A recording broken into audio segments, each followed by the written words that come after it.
Good morning विद्यार्थी मित्रांनो. आज आपण आपल्या सायन्स पार्ट फर्स्ट या पेपरचा second chapter periodic classification of the elements हा सुरू करतोय. आतापर्यंत आपण gravitation and chemical reaction and equation असे दोन चॅप्टर कंप्लीट केलेले.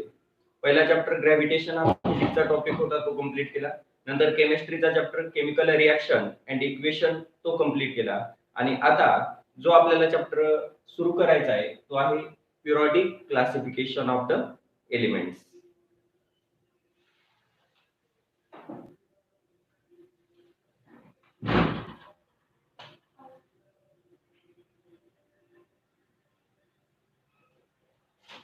तर पहा, नवीन चॅप्टर आहे periodic classification of elements, chapter number second.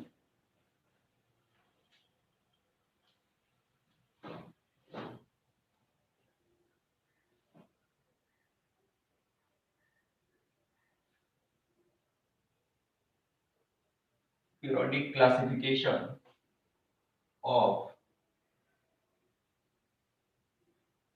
elements. मूलद्रव्यांचं आवर्ती वर्गीकरण. Periodic classification of the elements. Periodic classification of the elements या चॅप्टरचं सुरुवातीला आज आपल्याला पाहायचं आहे तो इंट्रोडक्शन पार्ट, या पाठाची पूर्व ओळख. पिरियॉडिक क्लासिफिकेशन ऑफ एलिमेंट्स या चॅप्टरचं इंट्रोडक्शन मध्ये सुरुवातीचा फर्स्ट पॉइंट आहे तो म्हणजे मॅटर, द्रव्य. मॅटर, द्रव्य. मॅटर कशाला म्हटलं जातं? द्रव्य म्हणजे काय, द्रव्याची उदाहरणे काय आहेत आणि द्रव्याच्या प्रॉपर्टीज काय आहेत, तो पार्ट आज आपण बघू. सुरुवातीला मॅटर. आपल्या सभोवतालचे असणारे कुठलेही जे पदार्थ आहेत त्या पदार्थांना द्रव्य म्हटलं जातं. Anything around us which have mass and volume and which occupy the space are called as matter. That is, anything around us which have mass and volume are called as matter. आपल्या सभोवतालच्या सर्व अशा गोष्टी, ज्याला असे पदार्थ ज्याला वस्तुमान आणि आकारमान असतं, वस्तुमान आणि आकारमान असणाऱ्या सर्व वस्तूंना द्रव्य म्हटलं जातं. उदाहरणार्थ pen is a matter, bottle is a matter, scale is a matter, pen is a matter, book is a matter, because all these substances have a mass as well as volume. या सर्व पदार्थांना विशिष्ट असा आकारमान आहे, volume आहे. स्केलचं volume वेगळं, बुकचं volume वेगळं, बॉटल पेनचं व्हॉल्यूम वेगळं. प्रत्येक वस्तूचं व्हॉल्यूम वेगवेगळे आणि यांचं मास देखील, वस्तुमान देखील वेगवेगळे. म्हणजे ज्या वस्तूला वस्तुमान असतं आणि आकारमान असतं त्याला काय म्हटलं जातं? मॅटर म्हटलं जातं. That is anything around us which have mass and volume are called as matter. Or anything around us which can perceive through our senses like touch, feel and see are called as matter. आपल्या सभोवतालच्या अशा सर्व things ज्याला आपण पाहू शकतो, ज्याला touch म्हणजे स्पर्श करू शकतो किंवा जे आपण अनुभवू शकतो, अशा सर्व थिंग्सला मॅटर म्हटलं जातं. म्हणजे मॅटरची डेफिनेशन आपण काय सांगू शकतो? What is the definition of matter? anything around us which have mass and volume. Anything around us which have mass and volume are called as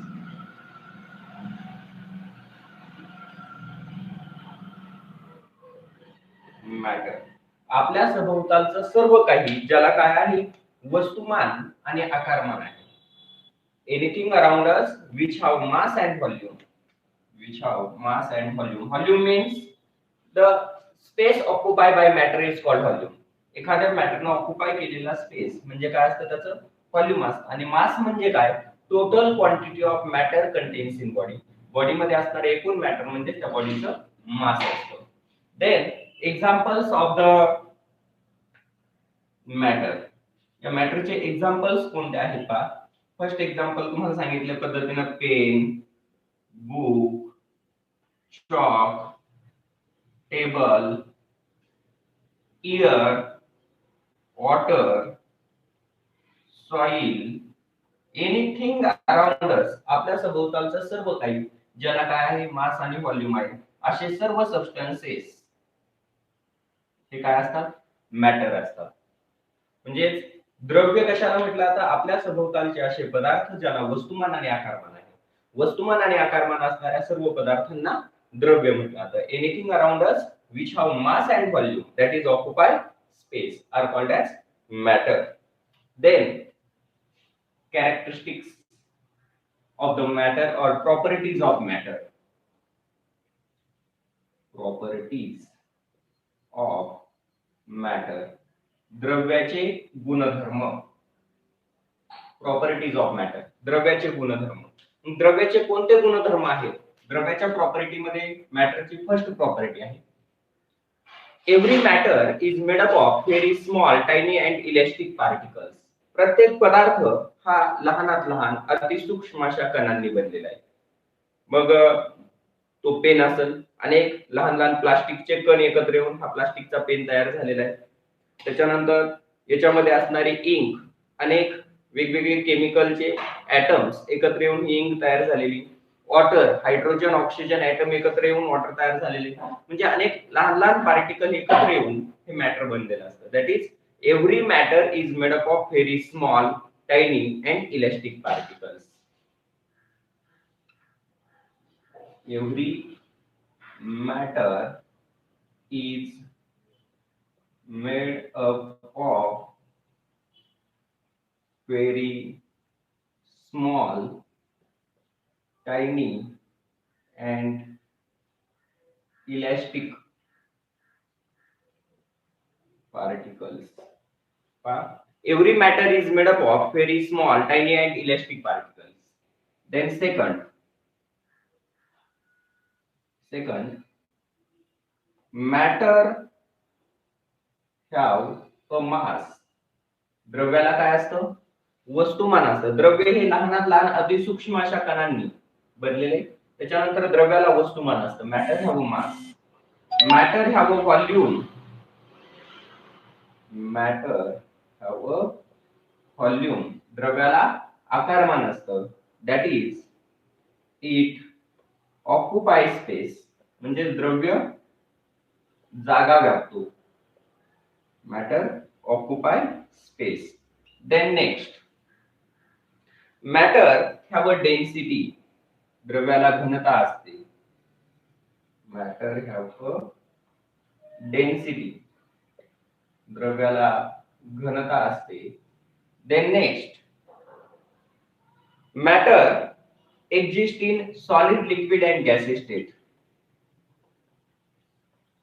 Matter exist in solid, liquid and gaseous state.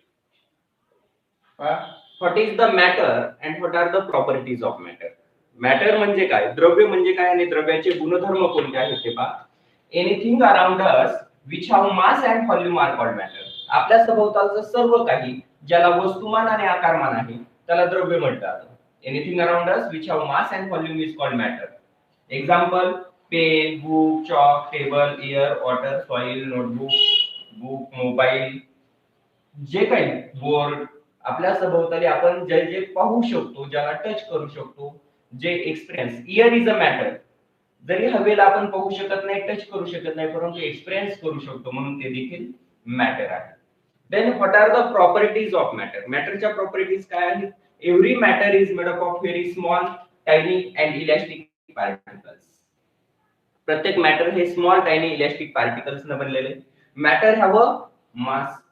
द्रव्याला वस्तुमान आहे. वस्तुमान म्हणजे काय? Quantity of matter contains in total quantity of matter contains in body is called mass. Matter have a volume. That is space occupied by matter is called volume. and every matter have a volume. Matter have a density. What is the density? The ratio of mass per unit volume. Mass per unit volume is called as density. वस्तुमान आणि आकारमान यांचं जे गुणोत्तर असतं त्याला घनता म्हटलं जातं. Matter exists in three states, that is solid, liquid and gases. Matter हे solid, liquid आणि gases अशा तीन स्टेट मध्ये आढळतं. तर पहा मॅटरच्या या महत्त्वाच्या 5 कॅरेक्टरिस्टिक आहेत की matter is made up of very small tiny particles. Second, matter have a mass, matter have a volume, matter have a density, and matter exists in solid, liquid, and gaseous state. This is the matter and properties of matter. Then next point, classification of matter. या मॅटरचं classification कसं केलेले तो point आता आपल्याला याच्यानंतर. Classification of matter. मॅटरचं classification कसं केलेलं आहे बा. Matter is classified into main two types. मॅटरचं प्रमुख दोन प्रकारात वर्गीकरण केलेले ते म्हणजे matter in our surrounding is classified into two types. First, pure substances and second, impure substances. आपल्या सभोवतालचं मॅटर हे दोन प्रकारांमध्ये त्याचं वर्गीकरण केलेले, pure substances and impure substances. तर what is the pure substances. Pure substances कोणाला म्हटलं जातं. Which substances is called pure substances. Pure म्हणजे कसे शुद्ध. प्युअर म्हणजे कसे शुद्ध, ज्याच्यामध्ये कुठलीही भेसळ नाहीये असे पदार्थ. Pure substances that is the substances made up of single type of particles. Substances which made up of single type of particles, single types of particles are called pure substances. Substances made up of single type of particles are called as pure substances. Example, pure substances चे example आहेत elements and compounds. Elements and compounds. The substances which is made up of single type of particles or single type of molecule. एकाच प्रकारच्या पार्टिकलनं किंवा मॉलिक्यूलनं तयार झालेल्या पदार्थांना pure substances म्हटलं जातं. आणि प्युअर सबस्टन्सेस दोन प्रकारचे असतात. एक असतात एलिमेंट्स. पहिला प्रकार कोणता प्युअर सबस्टन्सेसचा, एलिमेंट्स. आणि दुसरा आहे compounds. Elements and compounds are the pure substances. Then second type, impure substances. Impure substances. आपल्या सभोवतालच्या पदार्थांचं दोन प्रकारात वर्गीकरण केलंय, प्युअर आणि इम्प्युअर. प्युअर म्हणजे काय, the substances which is made up of single type of particles or molecules are called as pure substances. While impure substances, the substances which is made up of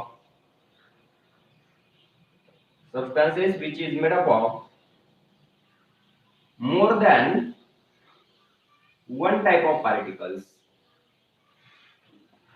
More than one types of particles are called impure substances. Substances which is made up of more than one types of particles or molecules. एक किंवा एक पेक्षा जास्त प्रकारच्या particles पासून किंवा molecule पासून तयार झालेल्या पदार्थांना इम्प्युअर सबस्टन्सेस म्हटलं जातं. एक्झाम्पल आहे त्याचं mixtures. Mixtures are impure substances. Air, हवा हे मिश्रण आहे का, मिक्सचर आहे, ते इम्प्युअर सबस्टन्स आहे. कारण हवेमध्ये oxygen, nitrogen, hydrogen, carbon dioxide, inert gases अशा वेगवेगळ्या प्रकारच्या वायूंचं मिश्रण असतं. म्हणजे त्याच्यामध्ये एकापेक्षा जास्त प्रकारचे पार्टिकल किंवा मॉलिक्यूल असतात. म्हणून एअर, हवा हे काय आहे, impure substance. Soil is a impure substance. All types of mixtures, सर्व जे मिश्रण असतात ते इम्प्युअर सबस्टन्स असतात. Pure substances that is the substances made up of single type of particle. म्हणजे समजा हा प्युअर सबस्टन्स आहे, एलिमेंट एकाच प्रकारचे असतात, सिंगल टाइप ऑफ पार्टिकल्स असतात. मग अशा सिंगल टाइप ऑफ पार्टिकल्स न बनलेला पदार्थ म्हणजे pure substance. For example sugar. Sugar is a pure substance because sugar consist only sugar particle. म्हणजे साखर हा शुद्ध पदार्थ आहे, कारण साखरेमध्ये इतर प्रकारच्या पदार्थाचे कंपाऊंडचे पार्टिकल नसतात. म्हणजे त्याच्यामध्ये साखरेमध्ये मिठाचे कण नसतात, साखरेमध्ये फक्त साखरेचेच कण असतात, म्हणून ते प्युअर आहे. जसं आपण म्हणतो प्युअर घी, शुद्ध तूप. प्युअर म्हणजे काय, की ज्याच्यामध्ये इतर कुठलीही भेसळ नाहीये, इतर कुठलेही पार्टिकल नाही, एकाच प्रकारचे पार्टिकल किंवा मॉलिक्यूल असणारे पदार्थ असतात. तर एलिमेंट्स आणि कंपाऊंड्स हे कोणत्या प्रकारचे पदार्थ आहेत, प्युअर सबस्टन्सेस. तर मिक्सचर हे इम्प्युअर सबस्टन्सेस असतात. म्हणजे इम्प्युअर सबस्टन्सेस मध्ये कोणते आहेत, मिक्सचर्स असतात. आणि या मिक्सचर्स मध्ये पुन्हा दोन प्रकारचे मिक्सचर असतात का, कोणते, आपण पाहिलेले 9th मध्ये. मिक्सचरचे दोन प्रकार कोणते, एक असतात होमोजिनियस, होमोजिनियस मिक्सचर, आणि दुसरे असतात heterogeneous mixture. Homogeneous mixture, heterogeneous mixture. जर मिश्रणातील घटक मिश्रणामध्ये युनिफॉर्मली मिक्स झालेले असतील तर homogeneous mixture. When the constituents of mixture are mixed uniformly throughout the mixture, then it is called homogeneous mixture. And if the constituents of mixture are not mixed uniformly throughout the mixture, is called as heterogeneous mixture. तसंच एलिमेंटचे देखील तीन प्रकार आहेत, metal, non metal, मेटलाइट. कंपाऊंडचे देखील दोन प्रकार आहेत, ionic compound, covalent compound किंवा इनऑर्गॅनिक कंपाऊंड, ऑर्गॅनिक कंपाऊंड. हे आपण याचं क्लासिफिकेशन पुढे डिटेल मध्ये आणखी पाहणार आहोत. आपल्याला इथं एवढं सफिशियंट आहे, कारण आपल्याला यापैकी एकच प्युअर सबस्टन्स अभ्यासायचा आहे या चॅप्टर मध्ये. आपल्या चॅप्टर मध्ये पिरियडिक क्लासिफिकेशन ऑफ, कोणाचं पिरियडिक क्लासिफिकेशन अभ्यासायचंय, एलिमेंट या प्युअर सबस्टन्सचं पिरियडिक क्लासिफिकेशन आपल्याला या चॅप्टर मध्ये पाहायचंय. मग आता सुरुवातीला आपल्याला एलिमेंट काय आहे हे डिटेल मध्ये जाणून घ्यायचंय. तर आतापर्यंत इंट्रोडक्शन मध्ये आपण काय पाहिलं, तर मॅटर काय आहे, मॅटरच्या प्रॉपर्टीज काय आहेत, आणि मॅटरचं क्लासिफिकेशन कशा पद्धतीने केलेलं आहे. आता याच्यानंतरचा नेक्स्ट पॉइंट आहे तो म्हणजे एलिमेंट्स.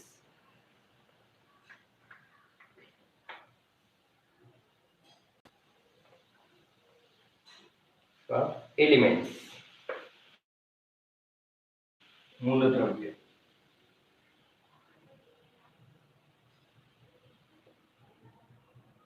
एलिमेंट्स म्हणजे काय, मूलद्रव्य.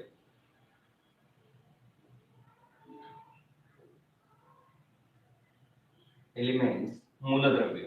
एलिमेंट्स काय आहेत, एलिमेंटची डेफिनेशन काय, what is the definition of elements. Elements are the pure substances. आताच आपण पाहिलं की एलिमेंट हे कोणते, एलिमेंट आणि कंपाऊंड हे काय आहे, प्युअर सबस्टन्सेस, आणि मिक्सचर हे इम्प्युअर सबस्टन्सेस आहे.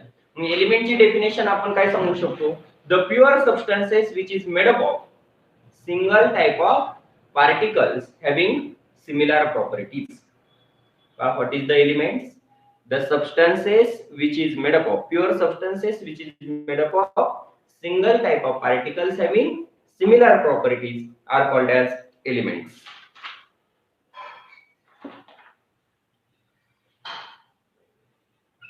The substances which is made up of only one type of particles. The substances which is made up of only one type of particles having similar properties called elements. What are the elements? The substances which is made up of single type of particle or only one type of particle. The substances which is made up of single type of particles or only one type of particles having similar properties are called as elements. अशा सबस्टन्सेसला elements म्हटलं जातं की जे पदार्थ एकाच समान गुणधर्म असणाऱ्या एकाच प्रकारच्या कणांनी बनलेले असतात. समान गुणधर्म असणाऱ्या एकाच प्रकारच्या कणांनी बनलेल्या पदार्थांना मूलद्रव्य म्हटलं जातं. आणि या मूलद्रव्यांची काही एक्झाम्पल्स पहा. जसं की hydrogen is an element, oxygen is an element, nitrogen is an element, because these substances made up of single type of only one type of particles having similar property. Iron is an element, gold is an element, silver is an element, carbon is an element, etc. These are the some examples of the elements, because all these substances are made up of only one type of particles having similar property. समान रासायनिक गुणधर्म असणाऱ्या एकाच प्रकारच्या कणाने तयार झालेला पदार्थ म्हणजे मूलद्रव्य असतो. आता या मूलद्रव्यांच्या काही महत्त्वाच्या कॅरेक्टरिस्टिक्स आहेत. Characteristics of the elements. तर एलिमेंटच्या काय कॅरेक्टरिस्टिक्स आहेत ते आपल्याला पाहायचे. तर इकडे पॉइंट टाकतो मी नवीन. Characteristics of elements. Characteristics of elements. मूलद्रव्यांचे गुणधर्म. तर एलिमेंटच्या कॅरेक्टरिस्टिक्स मध्ये फर्स्ट कॅरेक्टरिस्टिक आहे एलिमेंटची. Elements are made up of single type of particles having similar property. पहिली कॅरेक्टरिस्टिक काय? Elements are made up of single type of particles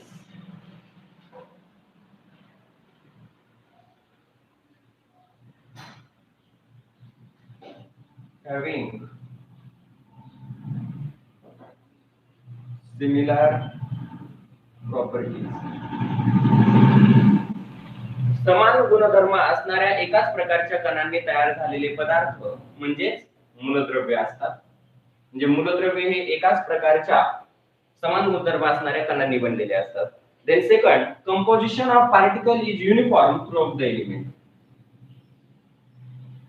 composition of particles is uniform throughout the elements. मूलद्रव्यांमध्ये पार्टिकलचं जे composition असतं ते कसं असतं? Uniform असतं.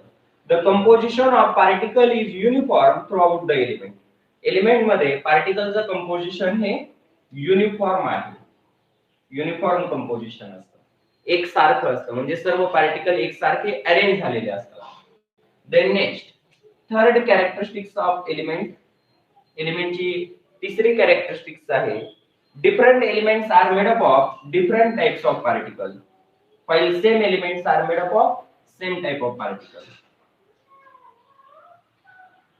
Different elements are made up of different types of particles. Different elements, same elements are made up of same type of particle, while different elements are made up of different types of particles. And when atoms of different elements combines in a fixed proportion, then forms a compound. Or when atoms of element reacts with atoms of another element. Atoms of elements reacts with atoms of other element to form compound. एका एलिमेंटचे atom जर दुसऱ्या एलिमेंटच्या ऍटमशी react झाले तर काय तयार होतात? Compound. जसं hydrogen एलिमेंटचे atom oxygen element बरोबर जर रिएक्ट झाले तर वॉटर हा कंपाऊंड तयार होतो. म्हणजे एका मूलद्रव्याचे ऍटम दुसऱ्या मूलद्रव्याच्या ऍटमशी रिएक्ट होऊन कंपाऊंड तयार होतात. वेगवेगळ्या एलिमेंटचे ऍटम हे वेगवेगळे असतात. Different elements made up of different types of particles. Composition of particle is uniform throughout the element and elements are made up of single type of particle. Elements हे एकाच प्रकारच्या कणांनी बनलेले असतात. तर इथपर्यंत आपण काय पाहिलं? काय आहेत, एलिमेंटचे एक्झाम्पल्स आणि कॅरेक्टरिस्टिक्स ऑफ एलिमेंट्स. हा पॉइंट परत एकदा रिपीट करतो, परत पहा. What is the elements? The substances which is made up of only one type of particles having similar properties called as elements. म्हणजे समान गुणधर्म असणाऱ्या एकाच प्रकारच्या कणांनी तयार झालेल्या पदार्थांना मूलद्रव्य म्हणतात. The substances which is made up of only one type of particles having similar properties are called as elements. Substances made up of single type of particle or only one type of particles having similar properties called as elements. Hydrogen, oxygen, nitrogen, iron, gold, silver, carbon are the examples of elements because all these substances are made up of only one type of particles having similar properties. Then characteristics of the elements. Elements मध्ये काय characteristics आहेत? Elements are made up of single type of particles having similar property. Elements हे समान गुणधर्म असणाऱ्या एकाच प्रकारच्या कणांनी बनलेले असतात.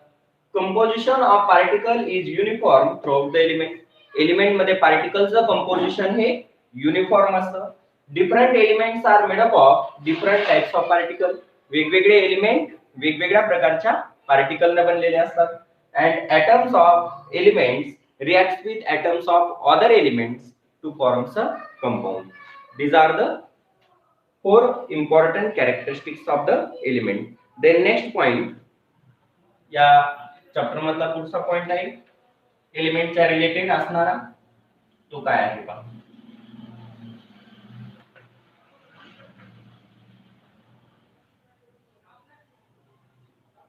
नेक्स्ट पॉइंट आहे रिमेंबर पॉइंट.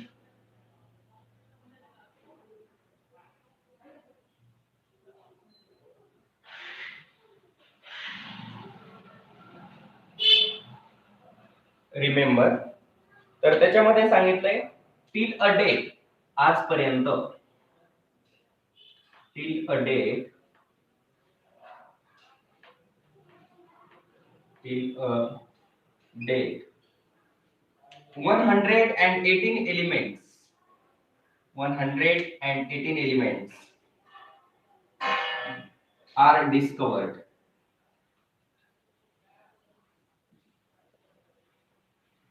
आजपर्यंत एकूण किती मूलद्रव्यांचा शोध लागलेला आहे? Till a day 118 elements, 118 elements are discovered. आजपर्यंत एकूण 118 मूलद्रव्यांचा शोध लागलेला आहे. देन नेक्स्ट पुढे काय सांगितलंय पहा. Some elements are natural while some are synthetic और आर्टिफिशियल. त्यापैकी काही एलिमेंट कशा आहेत? Some elements are natural, some elements are natural, काही मूलद्रव्ये हे नैसर्गिक आहेत. अँड सम आर, तर काही मूलद्रव्ये कशा आहेत? Synthetic.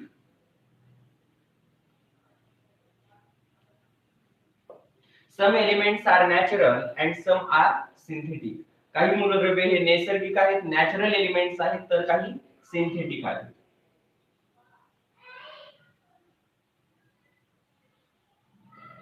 There are 92 elements,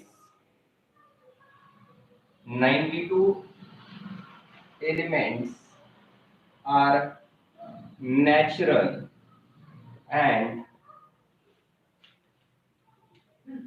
26 elements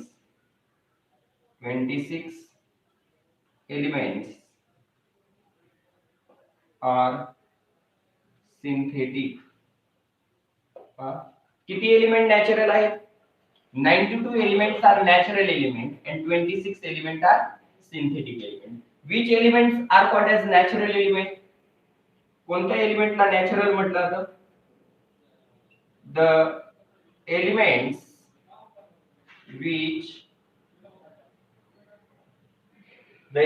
which found in air, water, soil, etc. The elements which found in air, water, soil, etc. Are called, अशा एलिमेंटला काय म्हणतात, natural elements. That is elements found in nature. The elements which are found in nature, that is air, water, soil, living organism, etc., are called as natural elements. And which elements are called as synthetic elements? The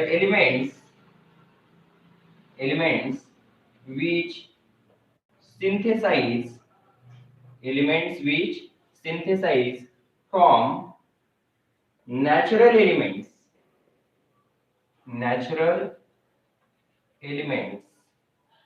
in laboratory, प्रयोगशाळेमध्ये, लॅबोरेटरीमध्ये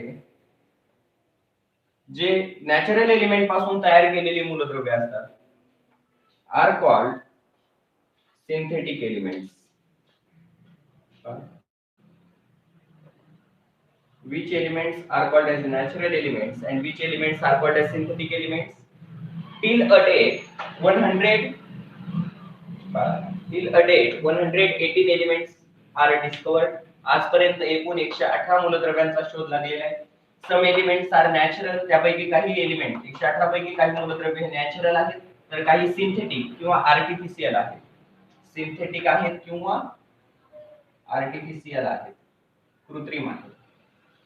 Out of the 118 elements, 92 elements are natural. 118 पैकी 92 मूलद्रव्ये हे नैसर्गिक आहेत, natural आहेत. That is, they are found in nature.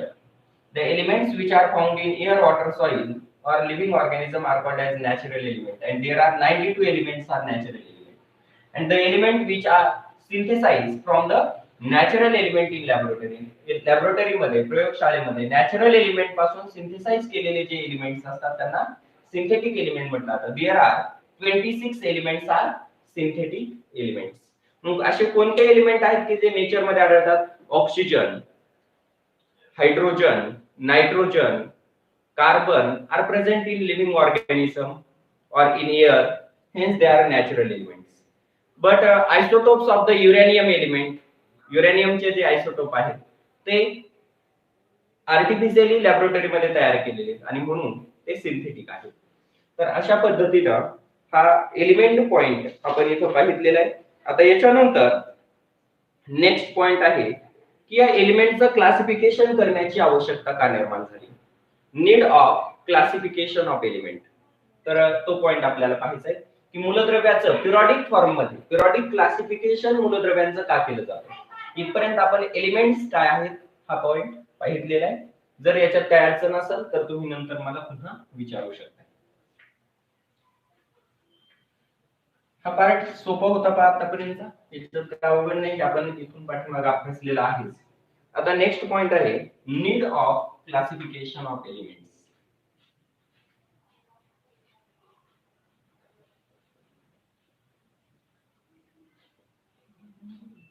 Classification of elements, मूलद्रव्याच्या वर्गीकरणाची गरज. Need of classification of elements, मूलद्रव्याचं वर्गीकरण करण्याची गरज का निर्माण झाली. पहा, इन 18th सेंचुरी, 18व्या शतकामध्ये, in 18th century, in 18th century only 30 elements were discovered. Only how many elements were discovered? 30. Only 30 elements were discovered. म्हणजे पहा, 18व्या शतकामध्ये फक्त किती मूलद्रव्यांचा शोध लागलेला होता? 30 मूलद्रव्यांचा शोध लागलेला होता. In 18th century only 30 elements were discovered and on the basis of properties, कशाच्या आधारे? गुणधर्मांच्या आधारे. On the basis of कशाच्या बेसिस वरती? प्रॉपर्टीजच्या बेसिस वरती, गुणधर्मांच्या आधारे. On the basis of properties, these elements were classified into these elements were classified into two groups. त्या मूलद्रव्यांचं 30 मूलद्रव्यांचं दोन गटात वर्गीकरण केलं. टू ग्रुप्स ऑफ कोणते दोन गट? Metals and non metals. म्हणजे पहा 18व्या शतकामध्ये एकूण 30 मूलद्रव्ये शोधलेले होते. त्या 30 मूलद्रव्यांचं त्यांच्या गुणधर्मांवरून, म्हणजे कोणते गुणधर्म? त्याच्यात असणारे त्याची physical state, solid, liquid, gassy state, त्याला लस्टर आहे किंवा नाही, चकाकी आहे किंवा नाही, त्याच्यामध्ये malleability, ductility, conduction of heat and electricity, sonority, या प्रॉपर्टी कशा आहेत, या प्रॉपर्टीच्या आधारे त्यांचं दोन गटात वर्गीकरण केलं. म्हणजे मेटल्स अँड नॉन मेटल असे दोन गट केले. जर एलिमेंट्स मध्ये malleability, ductility, conduction of heat and electricity अशा प्रॉपर्टी असतील तर ते मूलद्रव्य कोणत्या गटात ठेवली? मेटल्स. आणि जर या प्रॉपर्टी नसतील, याच्या अपोजिट प्रॉपर्टी असतील तर त्यांचा गट काय केला? Non metals. म्हणजे त्या 30 मूलद्रव्यांचं मेटल्स आणि नॉन मेटल्स अशा दोन गटात वर्गीकरण केलेलं होतं. But later several elements were discovered. But later several elements were discovered. परंतु कालांतराने काय झालं? असंख्य मूलद्रव्ये शोधले गेले. But later several elements were discovered. Out of them, त्यापैकी some elements where shows both common properties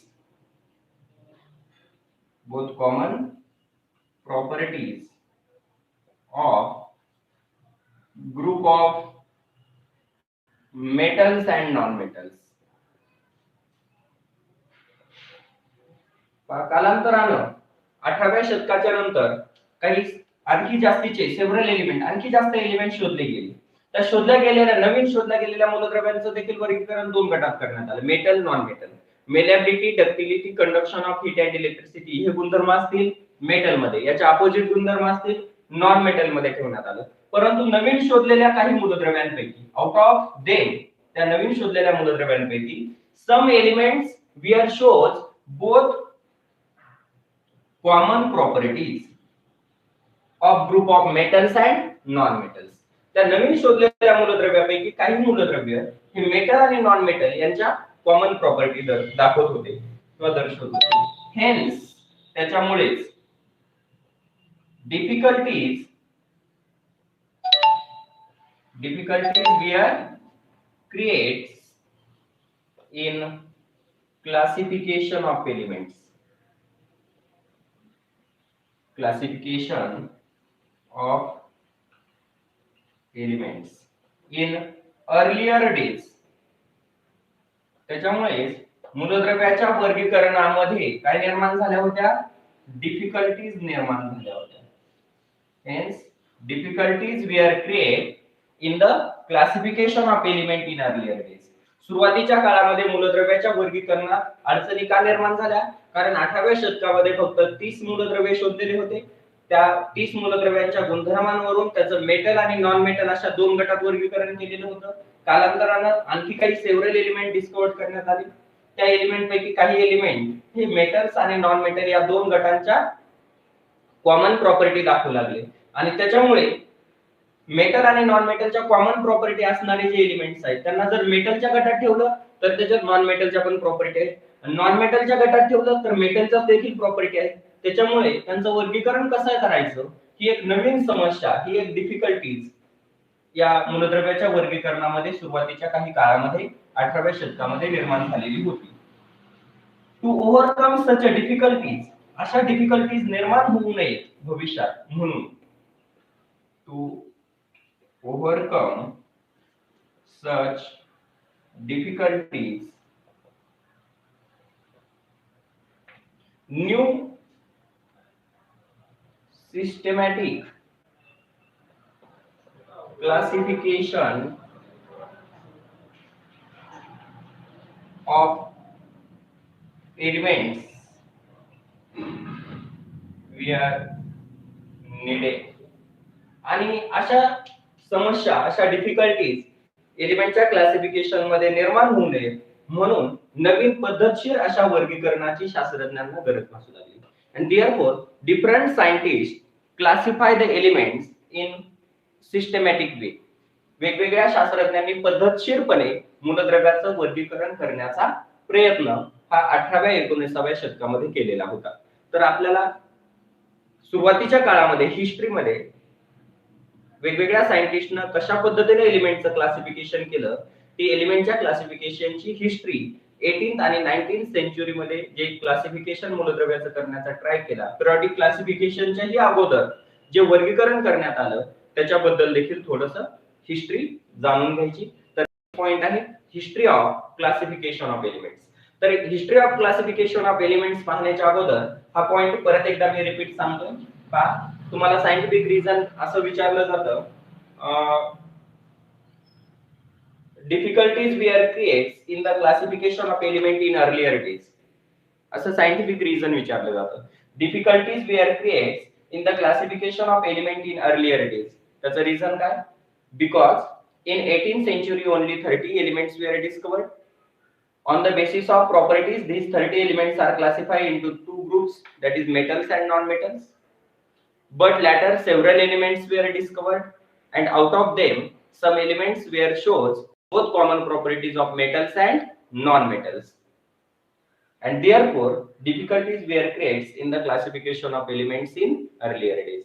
तर अशा पद्धतीनं या डिफिकल्टीज सोडवण्यासाठी नवीन पिरियडिक क्लासिफिकेशनची आवश्यकता शास्त्रज्ञांना निर्माण होऊ लागली आणि त्याच्यातून वेगवेगळ्या शास्त्रज्ञांनी 18व्या आणि 19व्या शतकामध्ये मूलद्रव्याचं वर्गीकरण करण्याचा प्रयत्न केला. कारण मूलद्रव्याचं जर सिस्टमॅटिक पद्धतीनं क्लासिफिकेशन केलं तर त्यांचा स्टडी करणं सोपं होतं. जर रॅन्डमली एलिमेंट्स अरेंज केलेले असतील, एलिमेंटचं जर क्लासिफिकेशन नसेल तर आपल्याला स्पेसिफिक एलिमेंट 118 मूलद्रव्य ते सर्व एलिमेंटच्या प्रॉपर्टीज लक्षात ठेवणं कठीण जाऊ शकतं.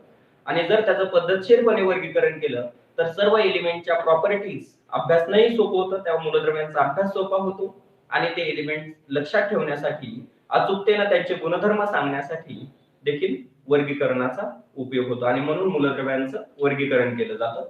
तर त्या वर्गीकरणाची हिस्ट्री आता पाहू. History of classification of elements.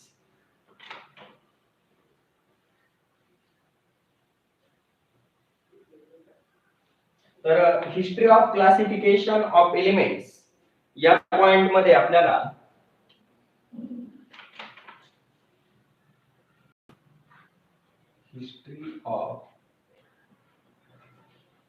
History of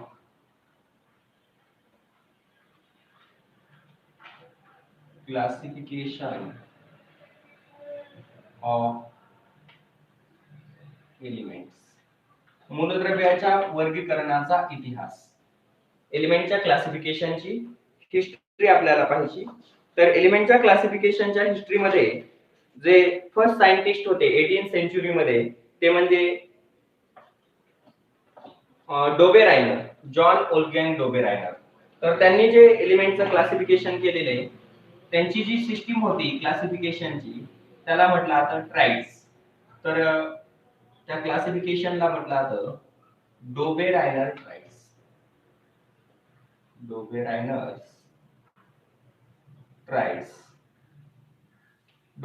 triads म्हणजे डोबेरायनरची त्रिके.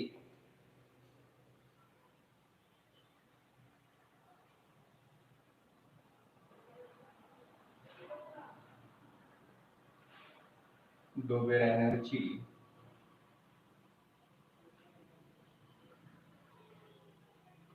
त्रिके. डोबेरायनर ट्राइड्स म्हणजे डोबेरायनरची त्रिके. तर डोबेरायनर ट्राइड्स काय आहे हे पाहण्याच्या अगोदर आपल्याला डोबेरायनर बद्दल अगोदर पाहून घ्यायचंय की डोबेरायनर या सायंटिस्टचं इंट्रोडक्शन पाहू.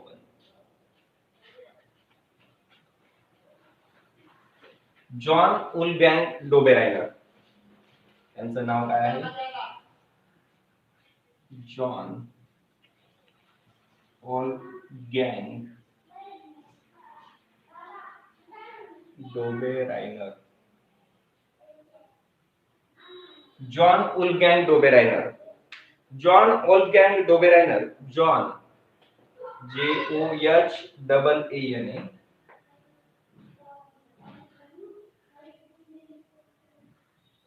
जॉन वुल्फगँग डोबेरायनर यांचा जन्म 13 डिसेंबर 1780 मध्ये झालेला आहे. म्हणजे 13 डिसेंबर 1780 टू डेथ त्यांची आहे 24 मार्च 1849.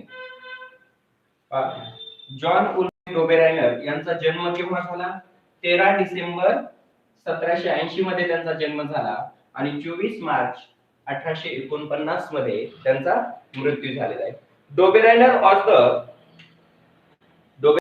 अ German scientist. John Wolfgang Dobereiner हे कोणत्या देशाचे शास्त्रज्ञ आहेत? Dobereiner was a German scientist. ते जर्मनीचे शास्त्रज्ञ होते. German scientist. The Dobereiner was a German scientist. Dobereiner हे जर्मन सायंटिस्ट होते. Then next he studied pharmacy. He studied pharmacy in Munchberg university. Pharmacy त्यांनी कोणत्या युनिव्हर्सिटी मधून कंप्लीट केलं? Munchberg university. He studied pharmacy in Munchberg University and chemistry in Strasbourg University of Germany. Strasbourg University of Germany. त्यांनी जर्मनीच्या ट्रान्सबर्ग university मधून केमिस्ट्रीचं शिक्षण पूर्ण केलं आणि मंचबर्ग युनिव्हर्सिटी मधून त्यांनी फार्मसीचं शिक्षण पूर्ण केलं. Then next he was worked as a professor of chemistry and pharmacy. Worked as professor of pharmacy and chemistry from University of Jena. University of Jena. म्हणजे पहा, John Wolfgang Dobereiner was the German scientist. He studied the pharmacy from the Munchberg University and chemistry from the Strasbourg University. He worked as a professor of pharmacy and chemistry in the University of Jena. Then at that time he studied the elements. When Dobereiner worked as a professor of chemistry in the Jena University, then he studied the elements or properties of elements and tried to classify the elements. ज्यावेळी Dobereiner हे जेना university मध्ये केमिस्ट्रीचे professor होते 18व्या शतकामध्ये, तेव्हा त्यांनी 1829 मध्ये मूलद्रव्याचे गुणधर्म मूलद्रव्याच्या वर्गीकरणाचा पहिला प्रयत्न केला. That is in 1829 Dobereiner studied the properties of element and he tried to classify the elements. He tried to classify the elements at which are discovered at that time. तर याच्यानंतरचा जो पार्ट आहे पहा, डोबेरायनर ट्राइडचा जो भाग आहे तो Dobereiner ट्राइडचा भाग. Dobereiner triads काय आहेत? जॉन वुल्फगँग डोबेरायनर बद्दलची माहिती सांगितलेली. इथून पुढचा जो पार्ट आहे तो डोबेरायनर ट्राइडचा पार्ट आहे. डोबेरायनर ट्राइड्स म्हणजे काय, डोबेरायनर ट्राइड्स लॉ काय आहे आणि डोबेरायनरने कशा पद्धतीने मूलद्रव्यांचे ट्राइड्स तयार केले, म्हणजे गट तयार केले, त्रिके तयार केले, त्याचा भाग, त्याचे लिमिटेशन्स काय आहेत आणि history of classification of elements मधला उर्वरित भाग जो आहे तो आपण उद्याच्या लेक्चर मध्ये पाहूया. तर याच्या नोट्स तुम्हाला WhatsApp वरती पाठवल्या जातील, तेवढ्या तुम्ही लिहून घ्यायच्या. चार्जिंग सुटली पूर्ण. प्रयत्न केला त्याला कनेक्ट करायचा पण